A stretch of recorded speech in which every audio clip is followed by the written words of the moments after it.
Good morning friends, তোমরা সবাই কেমন আছো? আশা করছি ভালো আছো। আমরাও ভালো আছি। আমার নতুন একটা ব্লগে তোমাদের অনেক স্বাগত জানাই।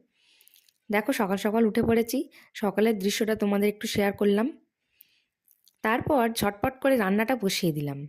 রান্না করে নেওয়ার পর বাসি কাজকর্ম সেরে নিয়ে কফিটা খেয়ে নিলাম দুজনে মিলে। তারপর বর ডিউটি বেরিয়ে গেল, আর আমি এদিকে স্নান করে পুজোটা করে নিলাম।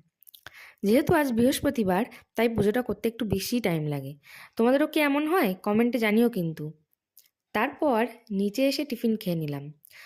আর আজ আমাদের রান্না হয়েছিল ডাল, বাঁধাকপির ঘন্ট, বড়ি, কচু, আলু শাক দিয়ে একটা ঝোল, পটল ভাজা আর জলপাইয়ের চাটনি। যেহেতু বৃহস্পতিবার, তাই আজকে আমাদের নিরামিষ হয়েছিল। তারপর খেয়ে দিয়ে ঘুম দিয়ে উঠে দুধটা গরম করে সন্ধ্যা দিতে চলে গেলাম। সেটাও একটু তোমাদের দেখালাম যে আমি কেমনভাবে সন্ধ্যা দিই। নিচে এসে আটাটা মাখিয়ে নিয়ে কালকের জন্য সবজিটা কাটলাম। তারপর ননদ মানে আমার দিদির শ্বশুর আর শাশুড়ি এসেছিল।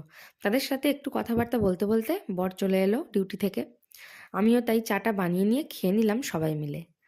আজ তাহলে ব্লগটা এই পর্যন্তই থাকলো। তোমরা সবাই ভালো থেকো, সুস্থ থেকো। ভালো লাগলে অবশ্যই চ্যানেলটাকে সাবস্ক্রাইব করে দিও। টাটা সবাইকে।